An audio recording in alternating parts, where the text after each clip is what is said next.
Tervetuloa kuuntelemaan Tokon Helpomman asumisen puolesta podcastia. Helpomman asumisen puolesta podcast keskittyy pohdiskelemaan aiheita asumisen ja asuntosijoittamisen ympärillä. Tällaisia asioita ovat esimerkiksi vinkit remontointiin, vinkit sijoitusasunnon rahoituksen järjestelyyn tai vinkit asunnon myyntiin. Kokon asumisen sektoria pyritään siis käsittelemään hyvin monelta kantilta, ja tämän vuoksi podcast sopiikin hyvin kuunneltavaksi oikeastaan kaikille asunnoista ja sijoittamisesta kiinnostuneille. Minun nimeni on Tomi Hyttinen ja toimin podcastin isäntänä. Olen 35-vuotias yrittäjä ja asuntosijoittaja. Tervetuloa matkalle kohti helpompaa asumista. Tervetuloa Helpomman asumisen puolesta podcastiin numero 4. Ja tänään meillä on tosiaan vieraana Tomi Kaukinen. Ja Tomihan on valtakunnan virallinen epäonnistuja. Mutta hetkinen, mies on valmistunut Tukholman kauppiksesta ja ollut kiinteistörahastossa duunissa, perustanut useita startuppeja ja triathlonin käsittääkseni myös vetänyt läpi, et cetera, mutta nämä kaikki, mitä mä äsken tässä mainitsin, on edelleen tällaisia niin sanottuja kovia arvoja, mille ei loppujen lopuksi ole mitään merkitystä. Ja sitten kun puhutaan tämmöisistä aidoista ja merkityksellisistä asioista, niin mitä mä oon Tomia seurannut ja myös ymmärtänyt ja kuullut, niin kyseessä on huikea ihminen, joka tuo iloa, energiaa ja jakaa hyvää ympärilleen. Eli sitä oikeaa arvoa, mitä pitäisikin. Ja sitten tästä kaverista puhutaan näin, että hän on valtakunnan virallinen epäonnistuja. Miten tämä on mahdollista? No sitä meidän pitäisi tänään vähän punnita ja katsoa. Ja koska me ollaan Helpomman asumisen puolesta podcastissa, niin me mennään Tomin tarinan lisäksi myös pikkasen syvemmin siihen, että miten Tomi asuu, mitä hän asumisessa painottaa, miten hän sijoittaa. Onko Tomi esimerkiksi asuntosijoittaja? Mutta pidemmittä puheitta, mä en höpötä enempää, vaan mä toivotan Tomin tervetulleeksi podcastiin. Eli tervetuloa Tomi, mitä ukko? Kiitos. Ihanasta introsta, olipas koskettavaa. Se on aina vaikeat kuulla, kun joku puhuu noin, että apua, ei apua. Tulee semmoinen jotenkin ihme olo, kun joku sanoo noin kivoja asioita itsestään, mutta kiitos siitä ja hauska olla mukana. Ei mitään. Ja meinasin sanoa, että eikö me suomalaiseen tapa olla vähän huonoja ottaa kehoja vastaan, mutta eikö sä nyt ole niin, että sä kuitenkin olet enemmän ruotsalainen vai suomalainen, vai miten tämä homma menee? Kun mä oon ymmärtänyt, että sä oot niin kuin vähän både ok. Mä oon, ja itse asiassa mä oon varmaan tai mulle on sanottu, että mä oon harva ihminen osaa puhua niin kuin perus niin kuin suomea sekä riikin ruotsia, koska se on yleensä niin, että sä puhut joko finlandssvenskaa ja suomea, mutta et sä puhut niinku tavallaan sujuvaa suomea ja sujuvaa ruotsin ruotsia, niin se on kuulemma harvinaista. Ja sehän johtuu siitä, että mä oon varttunut ja syntynyt Ruotsissa, mä oon varttunut siellä, asunut siellä 2/3 mun elämästä, siis 27-vuotiaas asti. Sitten mä muutin duunin takia tänne 2007, ja tänne mä sitten jumiuduin. No juurikin näin. No näin olen ymmärtänytkin ja pitää myös paikkansa, että olet harvinaisuus varmasti monessakin mielessä, mutta just tämä kielellinen, niin se itse asiassa kuulee, kun sä ruotsia silloin tällöin luikautat joukkoon, niin siinä mulla on että hetkinen, että tämä kaveri ei puhukaan tämmöistä Pohjanmaan murretta tai sitten miksi tätä nyt kutsuu sitten, onko tämä jotain ullallinen ruotsia vai mitä? Mutta se ei ole sitä, mitä sä just sitä. Joo, näin. Ei, se tulee laulaen mun suusta kyllä, mikä on ihan siis outo kombo, mitä mä en ole itse ajatellut aikaisemmin, ja mullehan koko finlandssvenska oli semmoinen ihme, en mä edes tajunnut, kun mä olin Ruotsissa, että mikä niin kuin finlandssvenska niin kuin edes on. Ja nyt mä niin kuin ymmärrän, että sehän on tavallaan eri kieli, nehän puhuu käyttää ihan eri sanoja, mitä me käytetään Ruotsissa, ja se on niin kuin different breed. Onko se muuminsvenska? Mä oon kuullut semmoisenkin termiä. Joo, sitä se varmaan on. Joo. Tavallaan sehän puhutaan eri paikoissa Suomeen eri tavalla, mutta siis stadissa nehän sekoittaa suomalaisia sanoja ja tällaista. Ja, joo, se mielenkiintoista, sanotaanko näin? Kyllä. No mut hei, ei mitään. Se kieliasioista tänään. Mä ehkä sanoisin tähän alkuun, että sä oot tosi tuttu monellekin varmasti eri somekanavista ja varmasti kuuntelijoille myöskin, mutta sulla on niin inspiroiva toi sun story, niin pystytäänkö me pikkasen avaamaan, että kuka sä oot ja mistä sä tuut ja miten sä oot ajautunut tähän pisteeseen, missä olet tänään? No nykyään mähän sanon jotenkin eri tavalla, miten muut sanoo, ehkä enemmänkin, että kun sä oot nuori tai sä mietit sun elämää ja sun tulevaisuutta, niitä valintoja, jonka edessä sä seisot, me yleensä se kysymys on mun mielestä väärin kysytty, kun meiltä kysytään, että mitä sä haluat tehdä isona. Se on vuosi vuodelta vaikeampaa ja vaikeampaa, koska me koetaan, että meillä on niin paljon mahdollisuuksia tehdä kaikkea, joten mikään ei maistu, koska sitä enemmän vaihtoehtoja meillä on, sitä enemmän potentiaalisia katumuksia niistä valinnoista meille kertyy, koska ihminen ei osaa oikein käsitellä totaalista valinnan vapautta. Se on ahdistavaa, joten verrattuna siihen, kun mä itse olen nuori, verrattuna nykypäivään, niin voin kuvitella, että se on vaikeaa. Niin sen sijaan mä sanon, että mitä sä haluat tehdä, niin mä kysyn yleensä, että mitä sä et halua tehdä. Ja se oma tie pitää löytää NS-negaatioiden kautta siinä mielessä, että sun pitää mennä johonkin suuntaan ja sitten sulkea pois asioita, mitä sä et halua tehdä. Koska kun meiltä kysytään, mitä me ei haluta tehdä, niin me pystytään vastaamaan siihen varmaan 50 asiaa, mitä me ei haluta tehdä silmänräpäyksessä, mutta kun meiltä kysytään, että mitä sä haluat tehdä, niin me aletaan, no kaikki tietää Netflixin edessä, että no mitä katsotaan, siellä on 10 000 eri leffaa, mutta no en mä tiedä. Ja sitten sä selaat sä tunnin ja sitten sä vituttaa ja sä menet nukkumaan.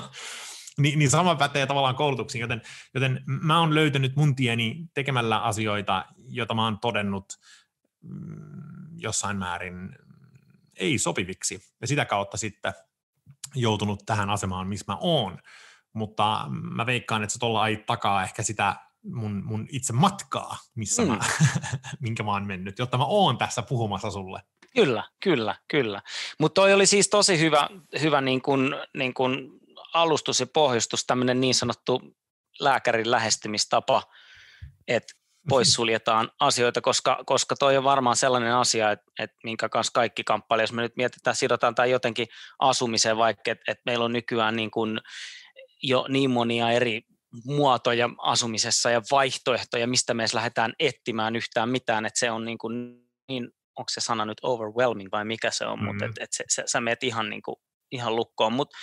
Mut joo, siis vähän sitä, että mistä sä oot ollut kiinteistörahastossa töissä ja kaikkea tämmöistä, ja sä oot ollut startupeissa, ja tavallaan tämä on aika hurja tää sun matka, niin miten, saatko sä tiivistettyä jotenkin, mistä kaikki lähti? Saan varmaan. No, tietenkin nyt jälkikäteen elämässä on helppo sanoa tai löytää jonkinlaisia, siis elätessä elämää, niin elämässä ei oikeastaan ole punaista lankaa, vaan sä törmäilet seiniin ja sitten sä meet johonkin suuntaan, mutta jälkikäteen me jotenkin aina meillä on tendenssi asettaa jonkinlainen itsestään selvä tie, joka on johtanut johonkin, ja me halutaan uskoa tollaiseen NS-dramaturgiaan, mutta kun se ei ole totta, mutta jos mä nyt kuitenkin yritän yksinkertaistaa sen mun tarinan jollain tavalla, niin ehkä käänteen tekevä hetki tuli, kun mä päätin 9-luokalla tai 8-luokalla itse asiassa skippaa lukion. Ja mä olin ollut ihan hyvä koulussa aikaisemmin, mutta sitten jotenkin heavy musiikki, rööki ja mopolaajaminen oli ja näpistely oli sitten tavallaan makeampia. Joten lukio jäi sitten, no en mennyt lukioon. Ja ne 3 vuotta, jotka siitä seurasi, iät suunnilleen, oli se 16-19 tai jotain tuollaista vastaavaa, niin oli semmoista siis mä jouduin Raksalle, ja mä olin Raksalla sitten, ja mä siis oikeasti mun niin kuin ahdisti, ja niin kuin, se oli ihan siis hirveät aikaa mun elämässä, mä yritin, simuloida vatsakipua ja olla pois sieltä ja muuta, ja vasta 3 vuoden jälkeen, niin mä koin niin kuin semmoisen aika syvän niin kuin shokki, paniikki hetken, kun mä ymmärsin, että vuodet alkaa niin kuin menemään, ja mä oon ajautumassa sellaiseen elämään, mihin mä en oikeasti halua mennä, mikä on, no siis en mä halunnut olla raksajävä, ja mua alkoi pelottaa, että mä niin kuin tuun katumaan näitä valintoja, mitä mä oon tehnyt nuorena, että mä en mennyt lukioon. Ja sitten lopulta tuli semmoinen tavallaan naula arkkuun, kun yksi tyyppi sitten sanoi mulle työpaikalla, että hän niin kuin katuu elämäänsä, että hän eläköityy pian ja hän päätyi niin kuin Raksalle roskan poimijaksi metroon, ja sitten mulle tuli siitä sitten sellainen, että ei saatana, että niin kuin, että mä en aio katua mun elämää, että jos puhutaan jostain hetkestä, jolloin mulla on tavallaan muuttunut filosofia, se on silloin, jolloin mä oon päättynyt, että mä en halua katua asioita, vaan mä haluan elää. Ja mä sitten menin takaisin lukioon, ja se työmoraali tai se opiskelun moraali, mikä oli kerääntynyt 3 vuoden sellaisessa niin kuin vihassa ja kiukussa siihen Raksaan, niin oli just se, mitä mä tarvitsin, semmoinen bensaliekke, mitä mä tarvitsin, koska mä sitten vedin ihan apinan raivolla koko lukion sitten läpi, ja jotta mä pääsisin kauppikseen, mulla oli pakko hankkia 10 keskiarvo, ja koska kauppis oli sellainen mesta, mikä oli Ruotsin semmoinen Harvardi, jotta pääsi sinne, sulla piti olla 10 keskiarvo, muuten sä et päässyt hakea sinne, niin sitten mä luin itselleni parissa vuodessa 10 keskiarvon, ja seisoin sitten 2,5 vuotta sen jälkeen, kun mä oon ollut metrosiivoja, niin mä seisoin sitten Tukholman kauppakorkeakoulun rappusilla ja nauraskelin, että no niin, täällä nyt ollaan, ja sitten siitä 4 vuotta opiskelin sitten ja kävin yliopistossa samalla lukemassa vähän lakitiedettä siinä rinnalla, mä olin ihan niin täynnä inspiraatioa, ja sitten mä valmistuin ja päädyin sitten tosiaan niin kuin rahastoon, joka oli semmoinen paikallinen asset manager kansainvälisille investointipankeille ympäri Eurooppaa, niin kuin Pohjoismaisen Baltiassa, ja mä olin siellä pukumies, Exceleitä väänsin ja tehtiin niin sanottuja, se oli value add rahasto, eli jalostettiin siis koko luokkaa 10-100 miljoonan kiinteistöportfolioita, siis toimitiloja, logistiikkaa, liiketilaa, ostettiin isoja tavallaan kiinteistökohteita. Sitten me aktiivisella niin sanotun managerauksella jalostettiin ne ja myytiin suunnilleen 5-8 vuoden jälkeen jollakin profitilla. Tämä oli niin kuin se liiketoimintalogiikka. Sitten mä muutin 2007 Suomeen ja hoidin täällä sitten JP Morganin suomalaista kiinteistöportfolioa. Ja niin, mulla tuli toinen eksistentiaalinen kriisi silloin. Ja mä oon kova kriisittelijä. Ensinnäkin, kun mä tulin kauppiksen koulupenkiltä työelämään, niin mulle tuli ihan hullu shokki. Ja se shokki oli negatiivinen. Siis se oli niin jotenkin, mulla tuli sellainen fiilis, että me oltiin kusetettu niin kuin isosti, koska mä luulin, että työelämä on semmoinen aikuisten paikka, työtehtävät on hauskoja, se on kivaa, mutta ei se ollut sitä ainakaan missään rahastossa. Siis ei lähelläkään. Se oli tavallaan tosi steriiliä, niin sanottua profit maximizing. Laskettiin niin kuin irrejä, multippeleitä, tehtiin kassavirtalaskelmia. Siis, se oli siis rahan tienaamista. Ja sit niin kuin, mä koin tosi nopeasti, että siitä puuttui substanssia, mutta sitten tavallaan kun tienaa hyvin, niin se korvaa tavallaan paljon sitä tyhjyyttä, mitä sä et välttämättä saa työstä, niin sä saat sen rahan kautta sitten. Et eihän se raha niinku haittaa. Mut sekin, se raha pystyy kompensoimaan ainoastaan sun tavallaan, mitä mä sanoisin, sisäistä tyhjyyttä vähän aikaa. Jossain vaiheessa sun elämää sulla tulee luultavasti, jos sä oot ajatteleva ihminen, sulla tulee luultavasti jossain vaiheessa sellainen tilanne, että sä oot, että oikein vittu riittääkö tää mulle tää raha. Niinku, kaipaaks me lisää syvyyttä mun elämään vai tyydyttääkö tämä raha minut? Ja mulle tuli sitten 32, mä olin tehnyt 6 vuotta silloin, niin mulla tuli semmoinen kriisi, että mä huomasin, että mulla oli asunto ostettu, sisustettu autot, kaikki nämä perusmateriaaliset tarpeet tyydytettynä, mutta mulla oli tyhjä olo. Ja mä koin, että mulla on tässä vaihtoehto, että mä jatkan tätä, mä tuun tienaamaan koko ajan vaan enemmän ja enemmän ja enemmän, mutta mitä tapahtuu tää kuulostaa dramaattisesti, mutta mun sielulle. mulla tuli sellainen fiilis, että I need more than this. Että mun duunis pitää olla jotain enemmän kuin tätä. Ja sitten mä otin lopputiliin 2012. Mä sanoin pomolle, että nyt mä lähden ja perustin ensimmäisen startupin niin sit silloin. Ja siitä alkoi sitten mun elämän ehkä haastavin sekä hauskin niin kuin matka. Ja sitä sitten 6 vuotta perustin 3 erilaista startuppia, varmaan 4-5 eri tuotetta.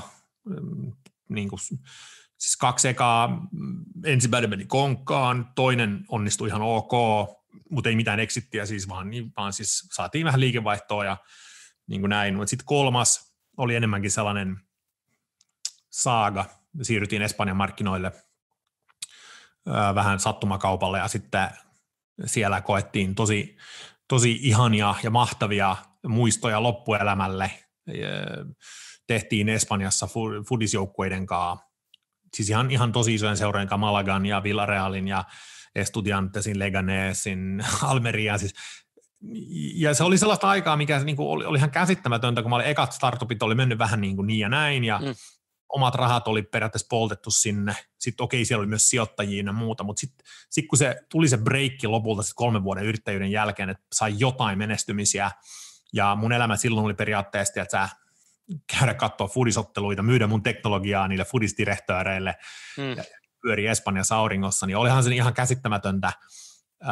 Ja vaikka me ei ikinä sillä filmalla tehty rahaa, niin ne connectionit ja ne muistot ja ne kokemukset niin kuin tehdä maailman huippujoukkueiden sekä huippumedioiden kanssa Espanjan markkinoilla oli niin kuin sellaista kokemusta, josta varmaan hyödyn loppuelämäni. Ja sitten siitä laajennettiin vielä uusi firma, joka mediapuolelle tehtiin, ja sitten me mentiin tavallaan Singaporeen ja Malesiaan, tehtiin siellä vähän bisnestä, ja tässä vaiheessa mä olin jo vetänyt, tiedätkö, aivan täysiä 6 vuotta startup-elämää, koko ajan, tiedätkö, sijoittajien taskuilla, koko ajan fundraisataan, koko ajan kasvua, ja lopulta sitten mä uuvuin niin pahasti, että mulla oli pakko vaan sit niinku nostaa kädet ylös ja lähteä sairaslomalle. Ja siitä sitten mun elämä alkoi 3. tai 4. kerran uudestaan. Mä jouduin periaatteessa luopumaan niinku just omasta firmasta. Mä piti lopettaa treenaaminen. Mun keho oli paskana. Ja siitä mun sitten 2,5 vuotta sitten, tai enemmän, melkein 3 vuotta sitten piti tavallaan rakentaa mun elämä uusiksi.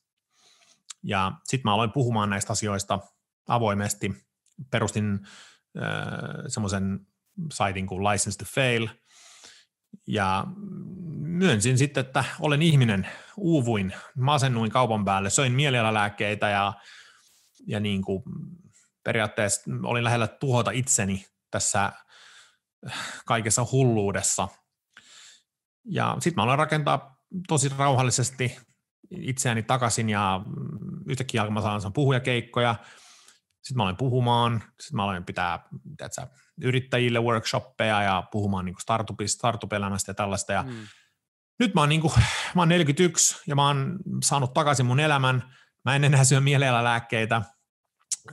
Mulla on elämä jotenkin tasapainossa taas. Ja mä koen, että mä teen merkityksellisempää tekemistä kuin ikinä aikaisemmin. Ja näin se elämä vaan potkii ja lyö ja vie ja kaikkea. Ja tässä sitä vaan ollaan, voisi sanoa.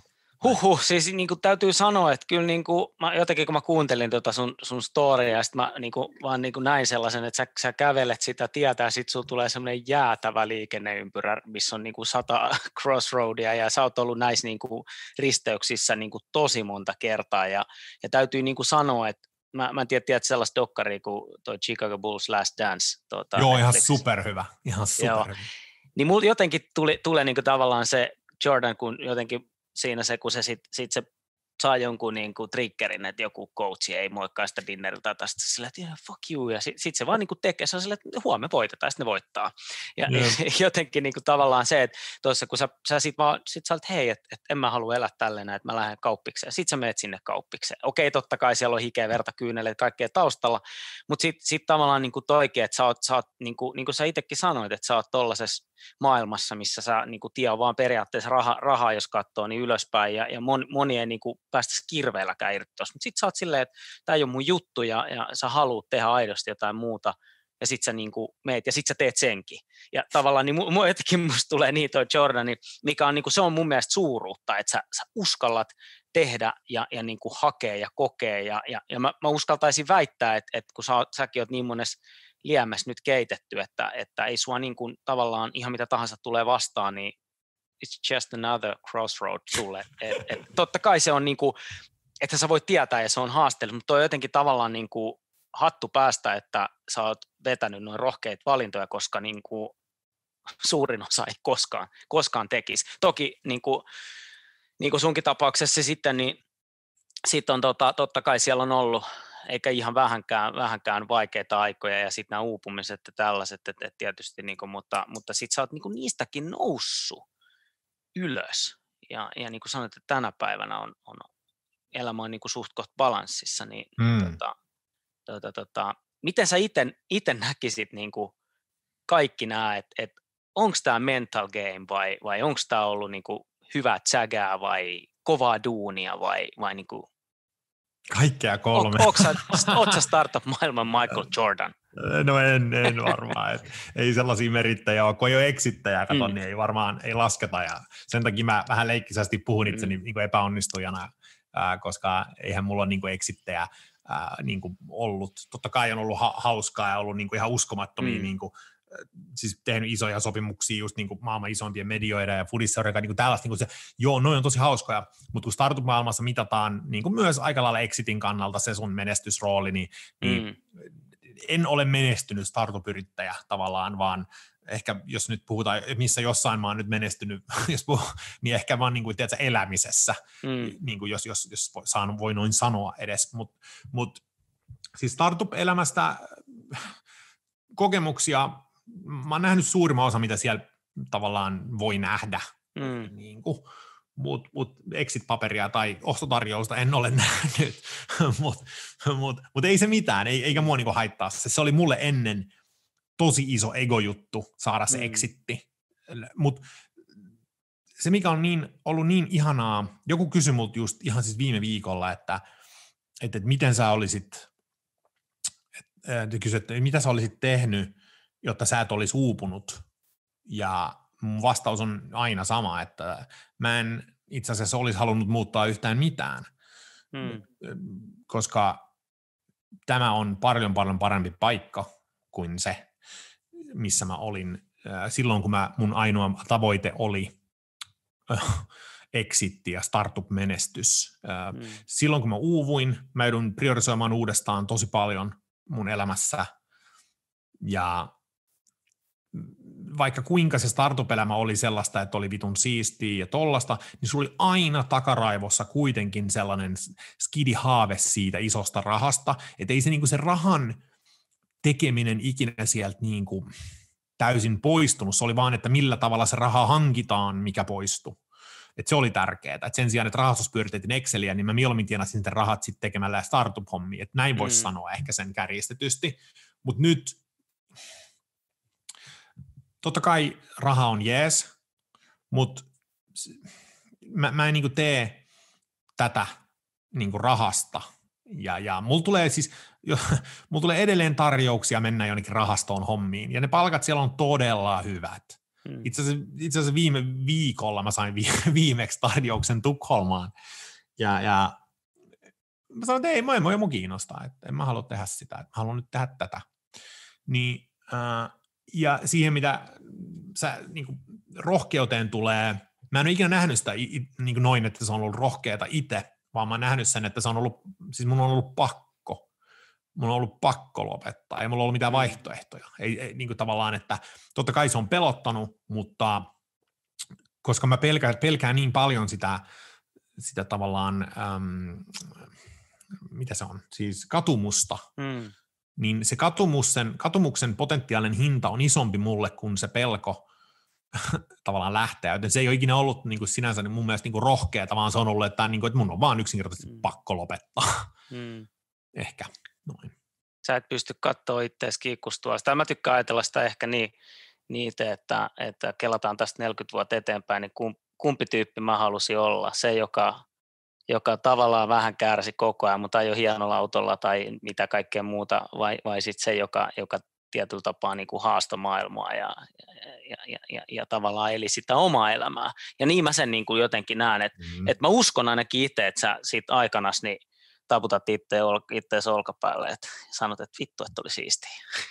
Joo, ehdottomasti. Ja siis se, mikä on hyvä, kun on käynyt kauppiksen ja katsoo noita tyyppejä. Mulla on tosi paljon niin kuin ystäviä, jotka on edelleen näissä rahastoissa tällaista. Ja se on hyvä saada se tasapaino, tai ei tasapaino, vaan se peilaus niiltä, koska mulla on koko ajan, mä näen vierelläni mun ystävät, jotka on semmoisessa niin kuin parallel universeissa, missä mäkin voisin olla, niin kun mä saan sen peilauksen, siis meillä on chattiryhmiä, me jutellaan koko ajan joka päivä niiden kanssa, ja mä oon koko ajan kontaktissa siihen rajapintaan, niin kuin tavallaan, että ei se ole mikään mysteeri mulle, mitä tapahtuu, kun sä tienaat 300-400 tonnia vuodessa rahastossa, tai 500 tonnia, tai miljoonan jopa. Se on ihan siis, mun kaverit tienaa tollaisia summia. Ja mä kirjoitin tästä just viime viikolla, että siis ei ne ole vittu pätkääkään sen onnellisempia kuin me ollaan. Tiedätkö? Niillä on kaikkea vittu ihmeongelmia, kuin kaikilla muillakin ihmisillä on. Ja se peilaus on sen takia niin helvetin tärkeä, että tavallaan, että mun ne kaikki illuusiot siitä rahan tuomasta onnesta ja siitä rahastoelämästä murtuu koko ajan. Ja mä niin kuin tavallaan näen sen koko ajan. Ja niin kuin, että jos sitä ei olisi, jos mä olisin jossain hermeettisessä kuplassa, niin voisi olla, että mun aivot olisi, että hei, ehkä se elämä olikin jees. Mutta kun mä saan sen peilauksen koko ajan siihen, niin se pitää semmoisen reality checkin mulle. Mä huomaan, että vaikka mä vaihtaisin uraa, niin mä tulen yhtä vitun niin kuin onnellinen tai yhtä vähän onnellinen kuin mä oon nyt. Sen takia on hyvä katsella ympärilleen ja jutella hyvien ystävien kanssa, jotka tienaa paljon, tai jos on jotain tyyppiä, jolla on paljon varallisuutta, niin kato miten ne elää. Ei ne elä missään ongelmattomassa sfääreissä. Kaikki, se arki tulee aina vastaan. Joo, tämä viittaa tähän samaiseen dokumenttiin Jordanista, niin sehän sanoo siinä yhdessä jaksossa, kun se tulee pelin jälkeen tuonne hotellihuoneeseen, ja sitten siinä onko silloin joku tämmöinen personal assistant tai joku vastaava, ja sitten se polttelee sikaria, ja sitten se on silleen, niin kuin, että kelatkaa, että mä oon täällä, mä en voi mennä edes niin kuin kuselle, ettei tuolla käytävällä ole joku ja tsiigaa, ja silloin oli varmaan siihen aikaan jo niin paljon pankissa rahaa, että ei se niin kuin olisi voinut käyttää niitä mihinkään, ja se oli vaan silleen, että tämä on ihan hirveet, että eihän mä, jos mä olisin tämän tiennyt, niin ikin niin kuin halunnut tällaiseen tilanteeseen.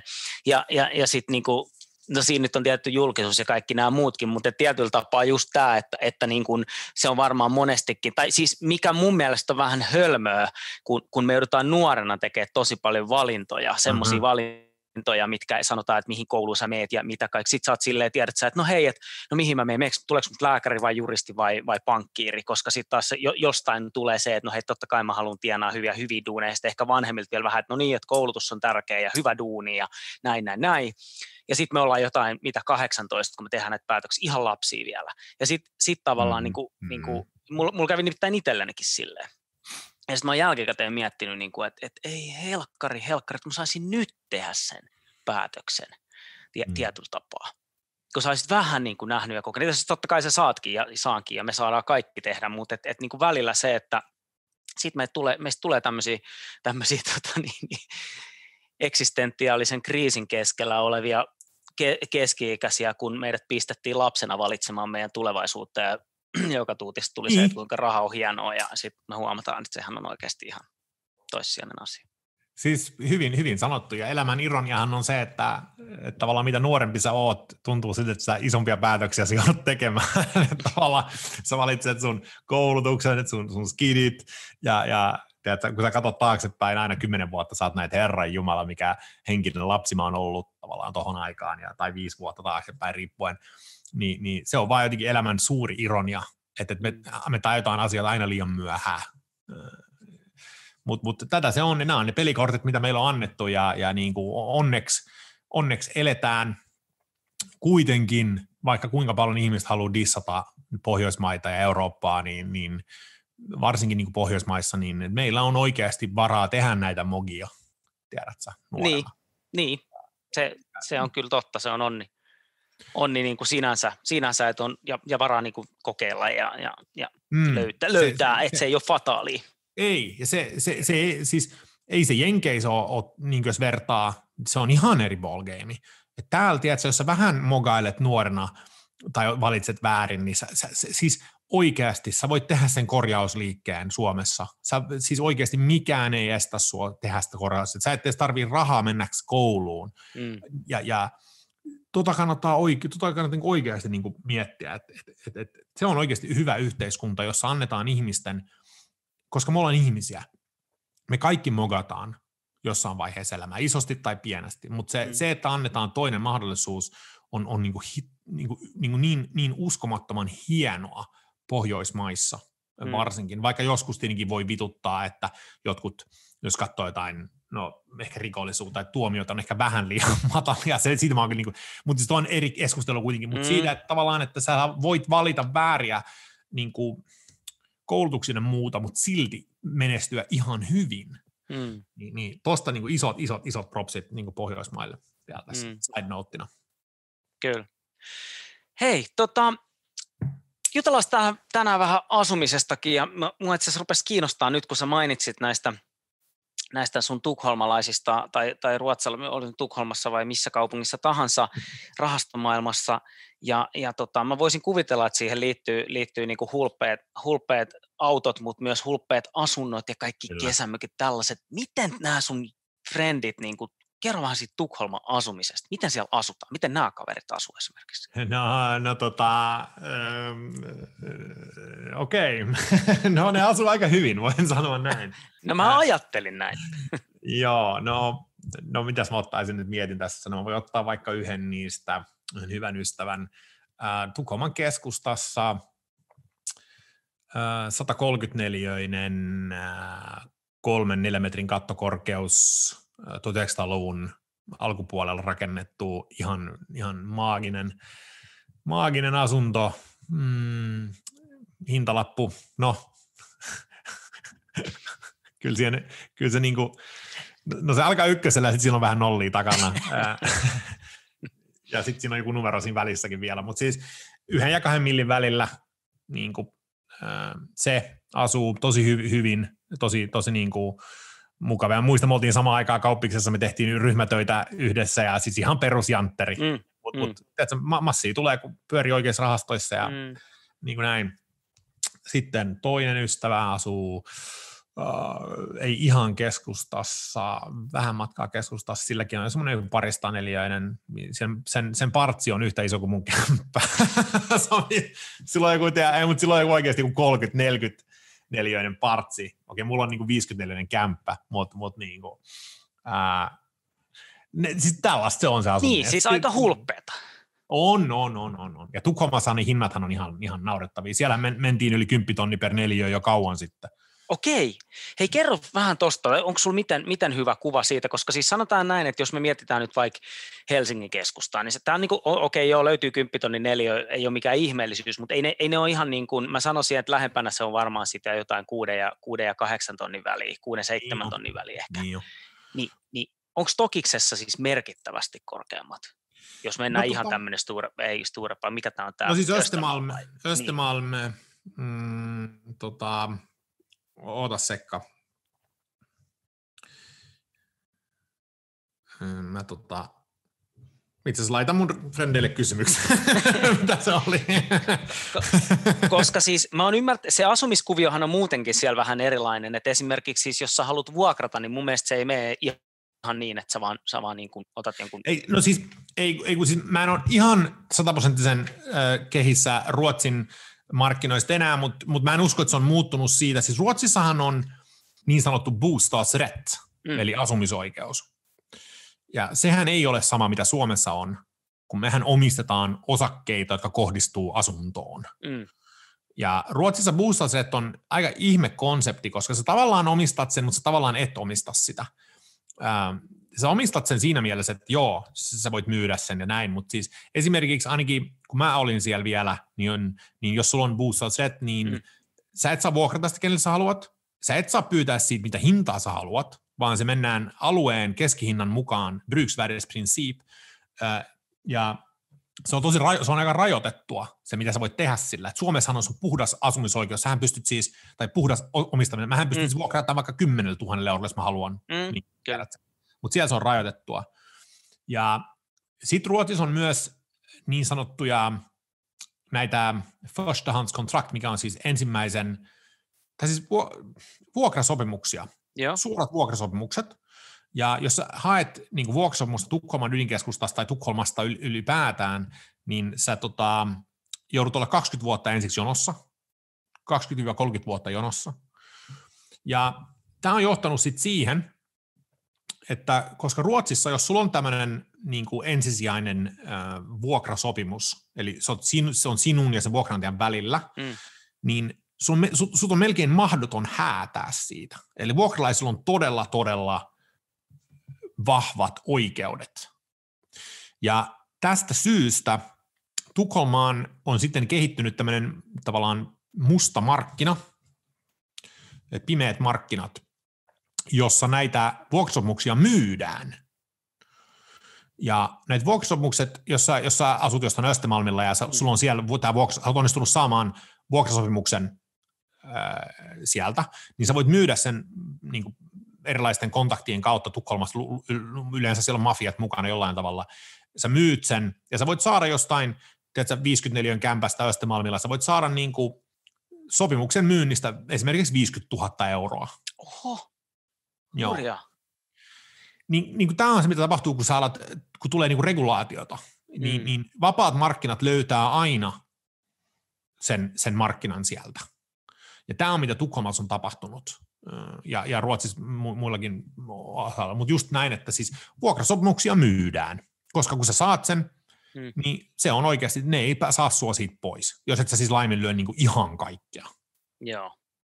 No tämä oli jo varmaan se, minkä mäkin olen jo, siis tästä varmaan 10 vuotta, kun mä muistan, tästä oli puhetta, mutta se on ilmeisesti se sama homma vieläkin, että se ei ole sieltä niin kuin muuttunut. En usko, ja mun frendi just laittoi itse asiassa itsensä tuohon jonoon. Niin mitä sen sanoit, odotusaika on joku 18 vuotta, että se saa sen. Se niin kuin, siis ihan naurettavaa. Kysymys kuuluu, että missä sä asut sen 18 vuotta ennen kuin sä saat vuokrakämppää ja asuntojen hinnat maksaa 12 tonnia neliö, niin mä en muuta Tukholmaa. No ei siis Tukholma on, siis se on vaan ihan siis käsittämätön. Vaikea. Ja nythän siinä käy niin, mitä täälläkin käy, että kun Tukholmahan on, sitähän sanotaan, että se on niin kuin, mitä mä sanoisin tämän, niin kuin, sitä kutsutaan tullana, eli tullit, eli tietullit. Eli Tukholman NS-ydinkaupunki, mihin kuuluu Södermalm, Östermalm, Vasastan ja Kungsholmen, niin se on se niin kuin Tukholman keskusta, voisi sanoa. Että se on vähän niin kuin Töölö, Punavuori, Kamppi, niin kuin näin. Niin sitten sen ympärillä menee sillat Tukholman tänne lähiöalueille, jotka on Liljeholmen ja vähän muuta. Niin nyt se kaupunki leviää niin kuin sinne päin. Se leviää, niin kuin kato, kun Tukholma ei voi kasvaa enää, koska se on fiksattu. Niin se kasvaa ulospäin, niin kuin sellainen sirkkeli, mikä niin kuin liikkuu ulospäin. Ja se tarkoittaa sitä, että kaikki alueet, jotka Tukholmaa ympäröi, niiden kiinteistöarvot kasvaa ihan helvetisti. Ja koska Ruotsissa on se metrojärjestelmä ja niin kuin toi julkinen liikenne on siis ihan superbia Tukholmassa. Metroasemiahan on niin kuin joka tuutissa, joka paikassa. Ja niin ne alueet, ne lähiöalueet siinä, niin sanottu kranskommuner, ne siis kasvaa ja ne on tosi arvokkaita. Sitten toinen asia, mitä Tukholmassa on tapahtunut, on se, että on alettu niin sanotusti modifioimaan vuokrakämppiä omistuskämpiksi. Eli jos sulla on hyvä sägä ja sulla on se sopimus, se vuokrasopimus siinä, ja ne päättää modaa sen niin kuin omistus, niin sähän teet hyvät massit siinä samalla. Odotan, mä saan just vastauksen tuosta hinnoista. Joo, hei. Nyt jännitys tiivistyy. Mä laitoin, että mä kysyin, että onko se 12. Sitten sitä tuli vastaus, että 12. Ehkä jos matkustat vuoteen 92. Aika kova! Huhu. Okei, katsotaan, mitä sieltä tulee. Tämä on yksi ison konsulttifirman yksi frendi. Katsotaan, mitä sieltä tulee, mutta siis kova. Mutta siis joo, sitten tulee tuollaisia konversioita niin sanotusti, mikä on kanssa tapahtumassa. Että jos sulla on hyvät säkä, niin ne konversoi ja sitten tienaat siinä tosi hyvät massit vielä. Joo. Tukholman asumiskene on, mä rakastin tätä Suomen yksinkertaisuutta tässä asumisessa. Koska mä muutin Suomeen, niin mä sain ensiksi vuokrakämpän tuossa Kampista. Ja sitten mä 2010 päätin, että ei vitsi, nyt mä voisin ostaa kämpän. Koska Suomessa oli tämä mahtava, verovapaa myynti, ja niin kuin, mitä Ruotsissa ei ole. Okei. Ruotsissa on semmoinen modifioitu versio siitä, että sä et siis, kun sä myyt, sä joudut maksaa verotusta, mutta jos sä ostat kalliimman asunnon kuin viimeksi, niin sä saat semmoisia jotain skidejä veroalennuksia. Okei. Mutta koska sehän on, siis Suomessahan niin kuin moni tekee sitä, että ne ostaa jonkun vähän huonokuntoisen ja sitten ne remontoi ja asuu sen 2 vuotta siinä, ne saa myydä se verottomana, mikä tavallaan sitten, niin kuin, no miten se nyt sitten sanoisi, voi niin kuin tietyllä tapaa nähdä myöskin niin kuin tämmöisen bisneksen tekemisen ehkä suoraan, mutta tämmöisenä niin kuin tietyllä tapaa, että jos se veroetu poistuisi kokonaan, niin se tuskin olisi ihan niin suosittua, mutta Tukholmassa niin kuin tämmöinen kuvio ei sitten taas niin kuin on niin yleistä, tai osaako se siihen sanoa? Itse asiassa ei, kun nyt sori. Eli joo, 11-12 000 euroa itse asiassa on se. On se neliöhinta. No on se silti kova. Joo. Ja sitten kun ottaa huomioon, että siellä on varmasti niitäkin, sit, mitkä on niinku way above ja toki sitten, mutta siis sanotaan, niinku, jos tuolle niinku keskimäärin miettii, niin kyllä mä sanon, että se rupeaa olemaan Helsingissä, en mä ihan äkkiseltään tiedä. No ehkä noi Kalasataman tornit alkaa olemaan niinku sitä luokkaa, mutta ei kai ne ihan heittämällä kaupaksi mene siihen hintaan. Että. Joo, okei, no niin, no tässä näin. Joo, kyllä se on, joo. Siis 110-20 000 kruunua per neliö. Joo, just näin. No mutta okei, no hei, sä sanoit, että sä muutit sitten, sä asuit siellä Kampista, sä ostit oman kämpän, niin miten sä itse näet on, kun sä kuitenkin liikuttaa, no okei, tällä hetkellä nyt kukaan ei liiku mihinkään, me ollaan aika Teamsin varassa varmaan kaikki, mutta ennen tätä aikaa ja sitten toivottavasti tämän jälkeen, niin sä oot paljon, ainakin mä ymmärtänyt, että sä oot paljon liikkeessä, niin kuin, no tietysti silloin startup-aikaan sä reissasit ympäri maailmaa, mutta niin kuin muutenkin nykyään sä liikut aika paljon, niin miten sä niin kuin nyt sä ostit sen, sanoit, että 54 asunto, niin onko sun niin kuin miten sä asut? 45 itse asiassa, sori, 45. Joo, 45. Niin miten sä niinku tykkäät asua tai miten sä sitä kuvailisit, että kun sulla on tämmöinen menevä elämäntyyli, niin itse asiassa mä muistan, kun mä lähdin etsiä tätä, niin mä olin silloin täysin niin sanotusti kampifioitunut. Halusin olla kampissa. Ja sitten mä muistan, että mä itse asiassa otin yhteyttä erilaisiin näihin välittäjiin. Mä sanoin, että mä haluan semmoisen 40-50-neliöisen kämpän, jossa on partsi. Ja mä muistan, ekat reaktiot oli, että partsi, no suunnilleen, että painun nyt siitä, saatana. Muistan, joku kommentoi mulle, että muuta Kontula, sieltä saat partsi. ja niin mä olin, että okei, onko tää vaikea saada partsilla? Ja selkeästi ne oli niin kuin, että no on. Okei. Okay, no, mutta partsi oli mulle sellainen. En tiedä, minkä takia mulla oli hirveä fiksaatio partsille, mutta jotenkin mä halusin partsin. Ja nyt edetään siis vuotta 2010. 2010. Ja partsihan on sellainen asia, joka myyntimielessä vaikuttaa seksikkäältä, mutta sitten kun sulla on se partsi, niin et sä siellä hirveästi hengaa. Suomessa hei varsinkaan pimeät ja kylmää 90% vuodesta. Niin. No sit anyway, niin sit mä etin, ja mä lopulta löysin yhden Punavuoresta. Sitten mä olin vaan, että no perkele, pitääkö muuttaa Punavuoreen, perkeleen hipsterialue. Ja sit mä menin kattoo sitä ja mä olin heti niin kuin, että okei, Jesus, tää on itse asiassa se kämppä, minkä mä haluan. Ja sit mä heitin siitä ostotarjouksen sisään ja sain sen. Joten täällä asutaan edelleen itse asiassa. Miten silloin, tästä on kuitenkin 10 vuotta aikaa ja ainakin tänä päivänä hommahan on niin, että jos sä haluat Punavuoresta ton kokoisen parvekkeellisen kämpän, niin sä saat pistää aika paljon kättä taskuun ja niin kuin, ei paljon tarjouksia heitellä, niin kuin, että mä voisin tarjota tästä tämän verran, vaan siitä maksetaan se täyshinta tai sitten vähän niin kuin vielä til. Niin miten tohon aikaan, millainen markkina oli silloin? Pystyykö sä niin kuin siitä hinnasta, mitä pyydettiin, niin vähän tinkimään tai ylipäätään niin kuin käydä katsoa, funtsia vaikka pari päivää sitä ostopäätöstä, koska tänä päivänä sun pitää tehdä tunneissa melkein tuollaisesta kämpästä. Joo, no siis pitää muistaa, että mä olin muuttanut Tukholmasta siis pari vuotta ennen, ja Tukholmassahan se on aina ollut hysteeristä, ja Tukholmassahan se toimii eri tavalla. Siis se oli myös mulle vähän uutuus, koska Tukholmassa sulla on lähtöhinta, ja siitä se lähtee ylöspäin. Se on niin kuin tarjouskauppaa. Mutta Suomessahan se oli päinvastoin. Mä olin ihan vitun, mä olin niin kuin, että what? Miten se nyt, mitä vitun tinkimisjuttuja täällä on? Täällähän pitäisi laittaa niinku rahaa ylöspäin. Ja mä olin ihan niinku hämmentynyt siitä, että mikä ihmeen juttu, että sä laitat hinnan korkeaksi, sit sä tuut alas. Kun Tukholmassa laitettiin hinta alas, sit sä tuut ylös. Ja sit se linki tarjoaa, että sä hiessä. Niin se oli mulle semmoinen aika niinku ihme juttu. No, tää kämppä oli sitten, että kun mä näin sen alkuperäisen hinnan, mä olin, että oh my god. Ja siis se taisi olla, tiedätkö, just joku, se oli lähtöhinta 280 tai jotain tällaista siihen aikaan. Sitten mä olin vaan, että en mä nyt tollasta maksa niin kuin tästä. Ja sitten mä olin, että saat 250.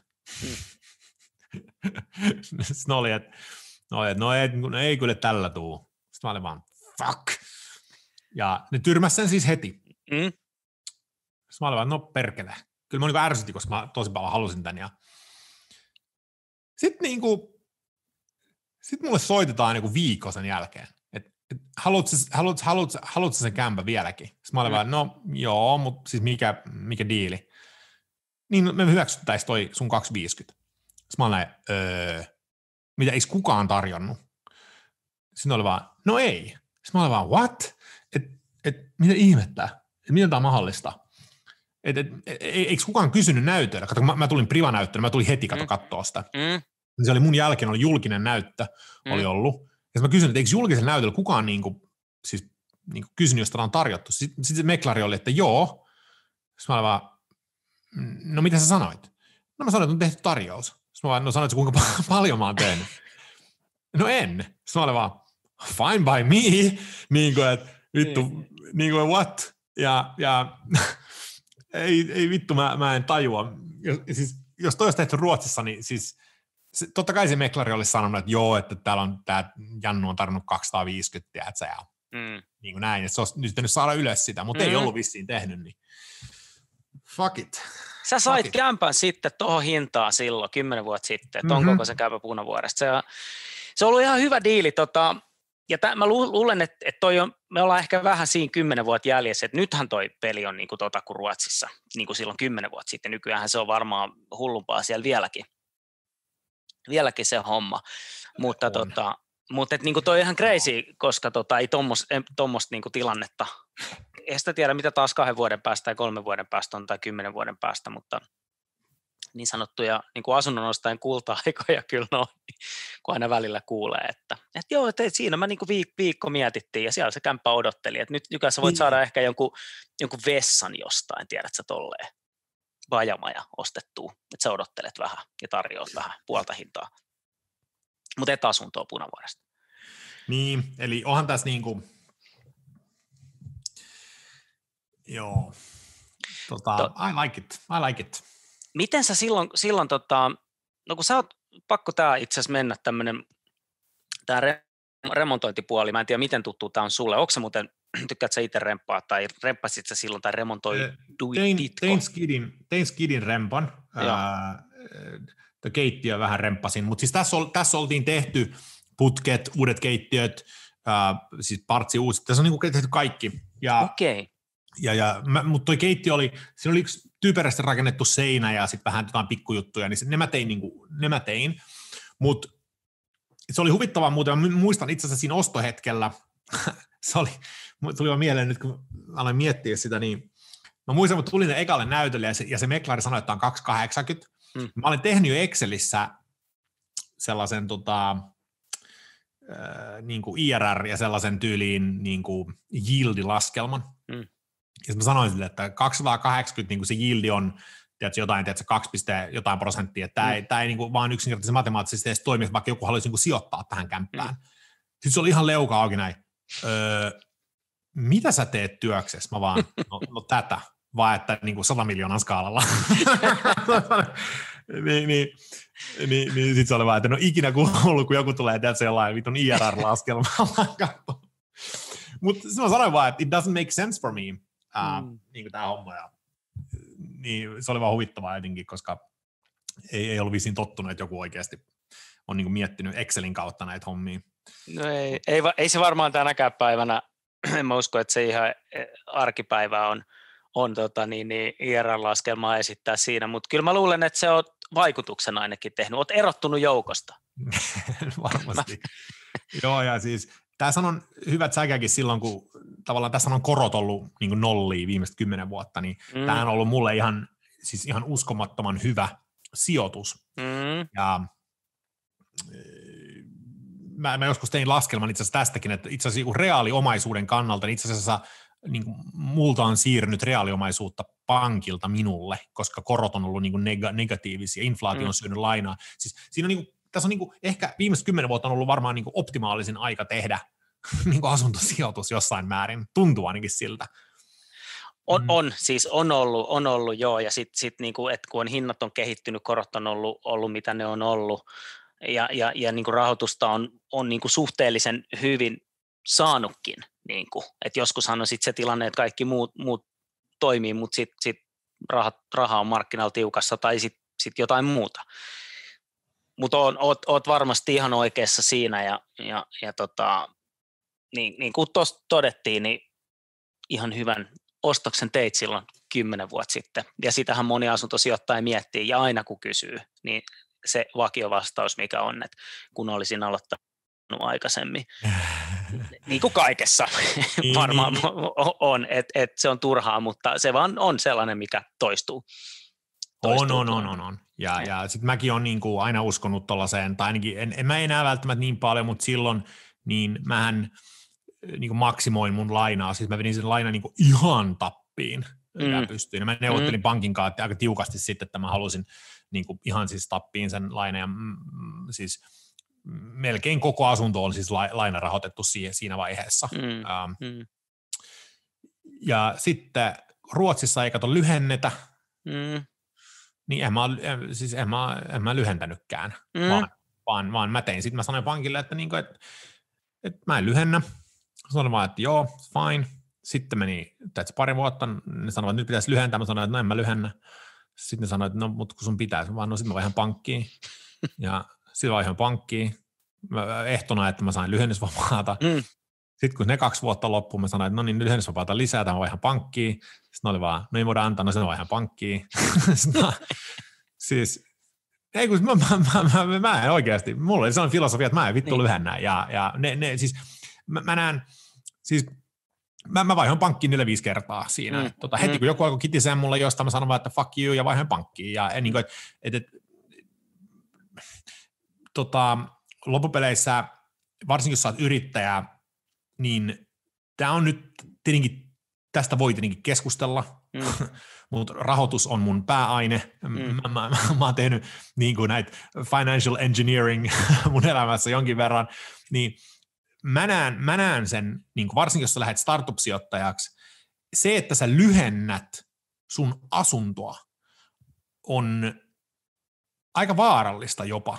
Et mä niin kuin ymmärrän molemmat puolet argumenteista, että tavallaan, että sä et halua, että sulla on lainaa ja kaikki tällaista, mutta ongelmahan on se, että lyhentäminen on periaatteessa epälikvidiä säästämistä. Eli niin kuin, sä lyhennät sun asuntolainaa, niin sä periaatteessa säästät, mutta jotta sä voit nostaa ne sieltä ns. Niin kuin teoreettisella tililtä, sun pitää myydä sun asunto. Niin ei mun mielestä ole järkevää, koska sun yrityksille voi tulla kriisejä ynnä muuta, niin se on parempi, niin kuin, jos kuuntelijana nyt katsot tätä ja oot, niin kuin, että mitä hölvettiin, niin mä näen sen enemmänkin se, että se on enemmän semmoinen risk hedge, jos sä oot yrittäjä, että sä mieluummin sit laita ne vaikka saatana säästötilille, ne rahat, jotta ne on likvidejä, koska sä et tiedä, mitä tapahtuu sun firmalle. Että jos sun firma alkaa menee tosi huonosti yhtäkkiä, niin haluatko myydä sun kämppäs vai haluatko mennä sun säästötilille käymään? Niin, että sä voit tehdä niitä ns-teoreettisia lyhennyksiä, mutta älä tee niitä oikeista lyhennyksiä, koska se niin kuin verotus, mitä sä siinä tienaat, tai niin korkokulut, niin ne on aika pieniä loppupeleissä.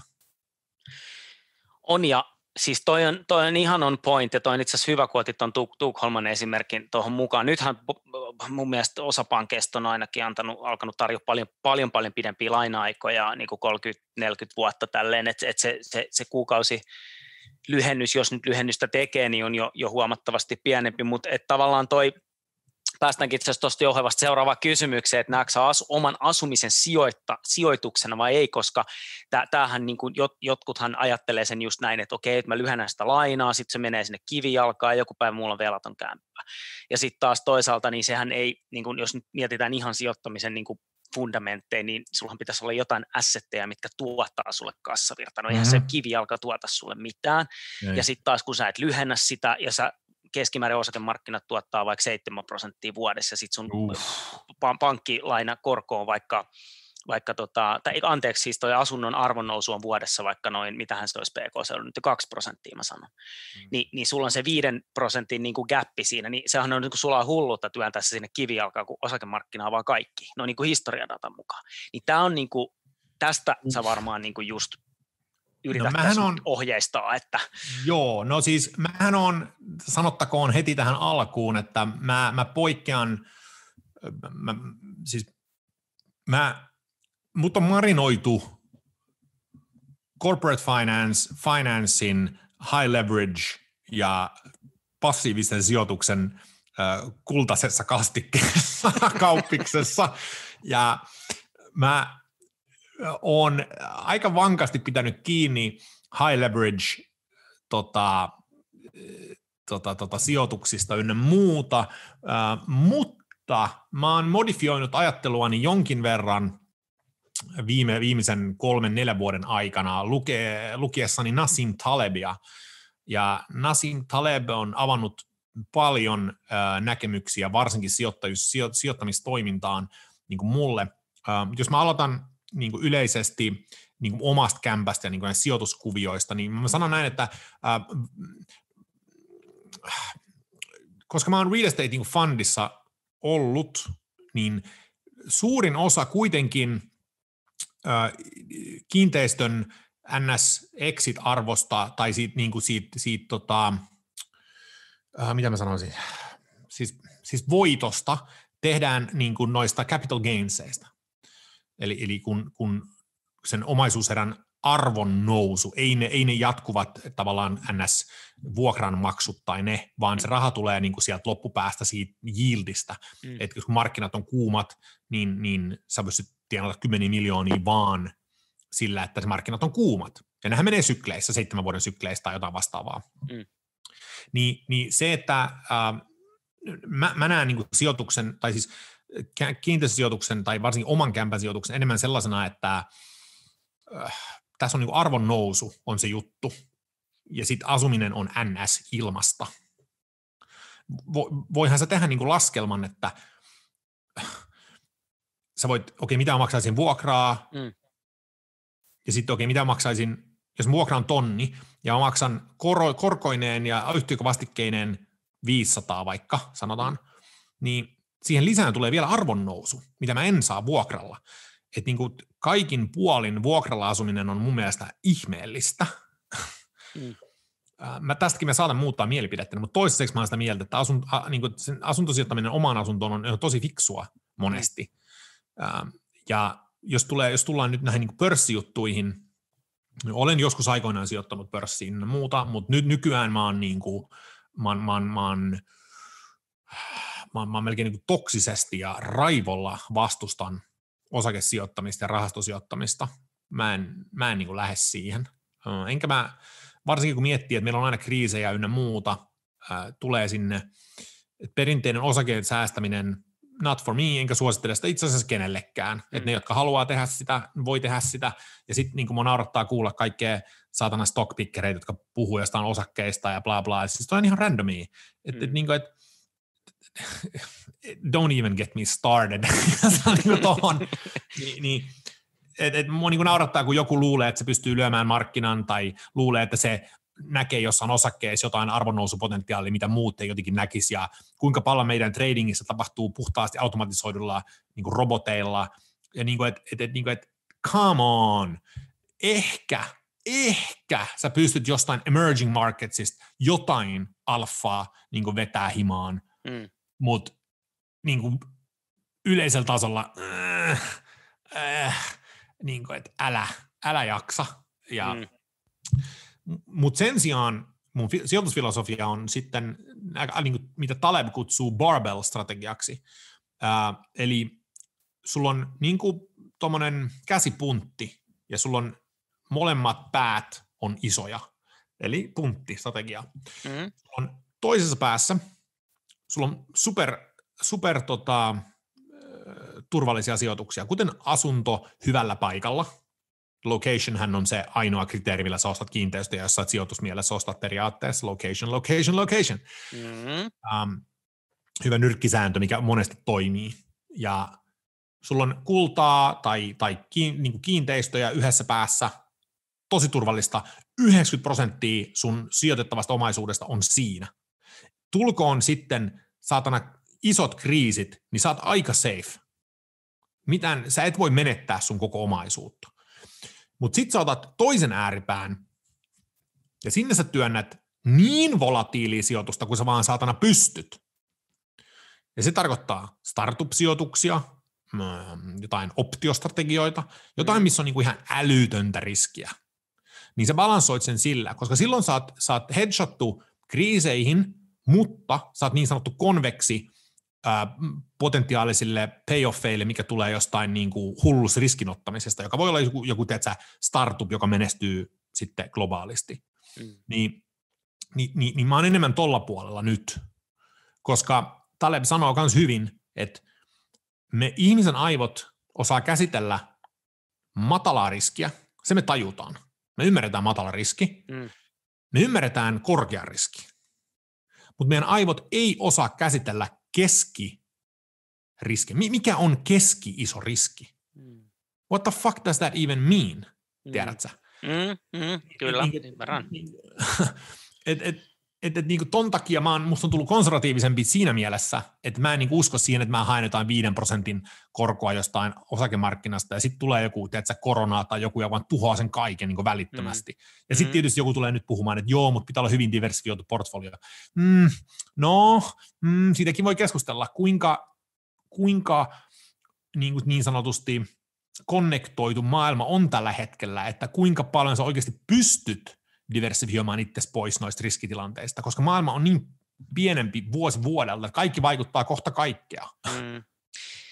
Ei kun just näin, ja tuossa puhuitkin noista indeksirahastoista vähän ja markkinan voittamisesta, niin sä et hirveän montaa osaketta sun omaan salkkuun tarvii ottaa, että sä oot yhtäkkiä, kun sä rupeat katsoa sitä niin kuin kehitystä, niin sit se onkin aika samannäköinen kuin se indeksi. Et nimenomaan just näin, että sä et pysty niinku oikeasti loppujen lopuksi hirveästi vaikuttaa, ellei just näin, että sulla on niinku tosi vahva näkemys johonkin tiettyyn yhteen niin kuin, startuppiin tai kohteeseen, mä nyt sanon tälleen yleisesti ottaen, joka sitten niinku, se joko nousee tai sitten se laskee, mutta tavallaan niin kuin, mä oon ihan samaa mieltä tosta, että se niin kuin, ja tästähän on, niin kuin, heti kun mä avaan tästä suun, niin siellä on tietenkin heti sitten kaikki nämä niin kuin säästäjää huutamassa mulle tai jotain vastaavaa, mutta kun niin kuin, I get it, joo,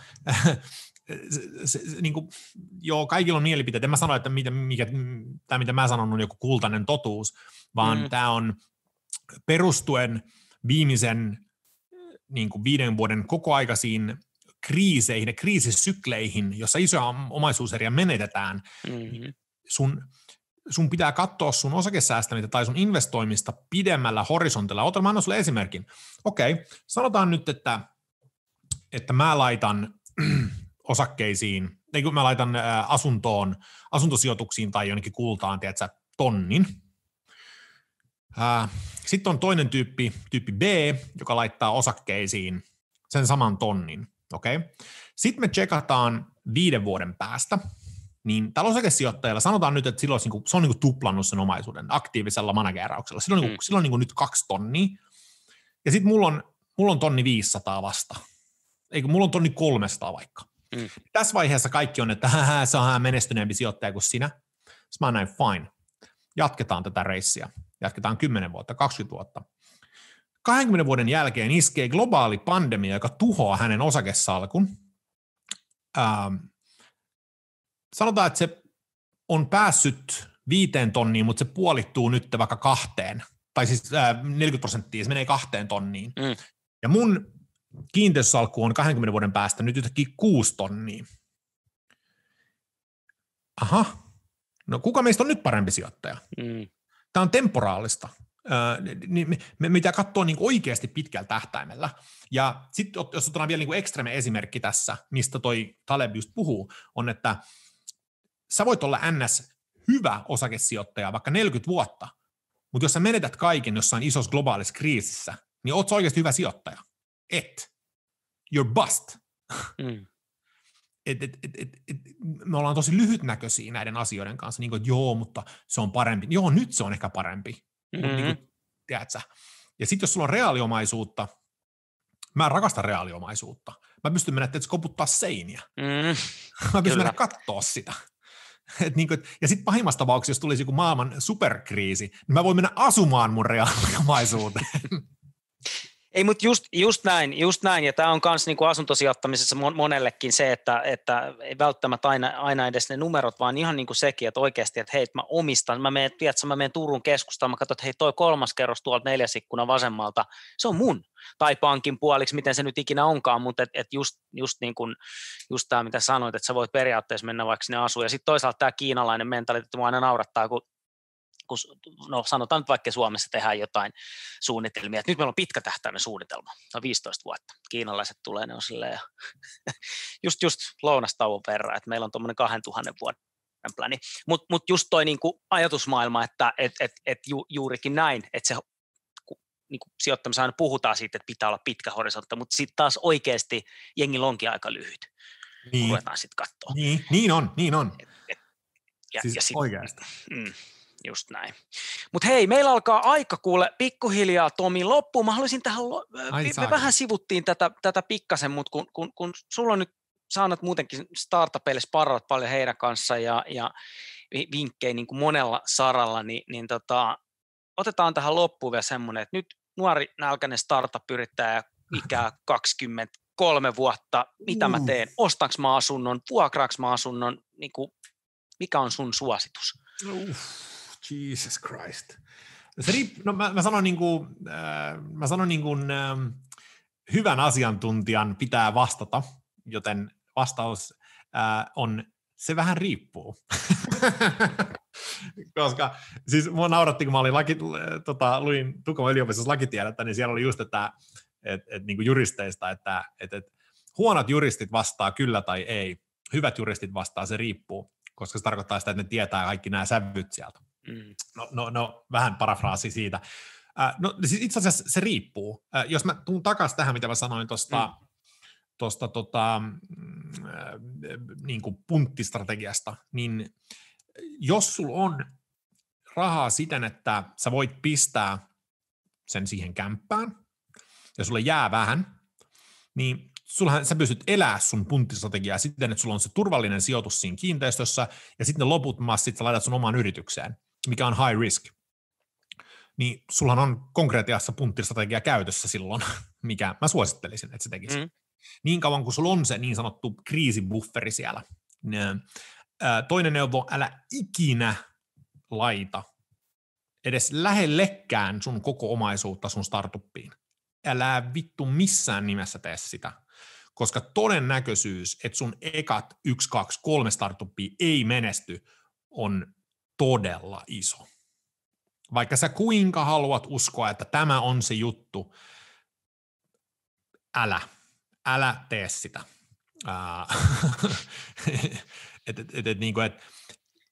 Jos mä nyt sanon, sä voit laittaa siihen vähän, mutta hae ne rahat sijoittajilta. Älä pistä omiin siihen. Pistä vähän omaa, mutta hae loput sijoittajilta. Sen takia ne sijoittajat on siellä. Jos sulla on tarpeeksi sitä ideaa, ja sä oot valmis luopumaan pienestä osasta sun firmaa, niin ota ne rahat sijoittajilta, koska sen takia ne on olemassa. Joten joo, noin nuorena ei kannata pistää kaikkea palaa omaan yritykseen kyllä. Toi on hyvä vinkki, koska jo just toi, että totta kai susta itsestäsi tuntuu silloin, mutta et kuuntele muita, ota vaikka, soita Tomille, Tomi tietää, Tomi on ollut siellä, mutta just näin, että se niin kuin todennäköisyyksien mukaan se ei tule olemaan se ensimmäinen, että se on niin kuin promille, joka sieltä onnistuu, ja se on ihan fine, se voi olla, että se on se toinen, kolmas tai 5 tai 10, mikä onnistuu, että sehän se juttu on, että se on maratoni ja sä jaksat jatkaa, mutta että just, että ei siihen ekaan kaikkiin, vaan mieluummin joltain semmoiselta, jolla on vähän ekstraa, ja sille on ihan sama häviä milli sinne tänne, mutta sulle se on fataali. Hei, kiitos Tomi Kaukinen, tämä oli ihan loistavaa keskustelua, ja kiitos. Me kuullaan jakso. Mä en ole puhunut sijoituksista pitkään aikaa. Toivottavasti mua ei nyt lynkata. ei tässä ketään lynkata. Se oli hyvä. Se oli tosi mielenkiintoinen kulma toi sun Tukholman ja Ruotsin puolella. Me saatiin myös vähän sieltä faktaa neliöhinnoista, mikä oli loistavaa. Excellent. Hei, kiitos paljon Tomi. Ei muuta kuin tästä mukavaa päivänjatkoa. Mennään eteenpäin. Hyvä. Se on moro. Hyvä. Kiitos.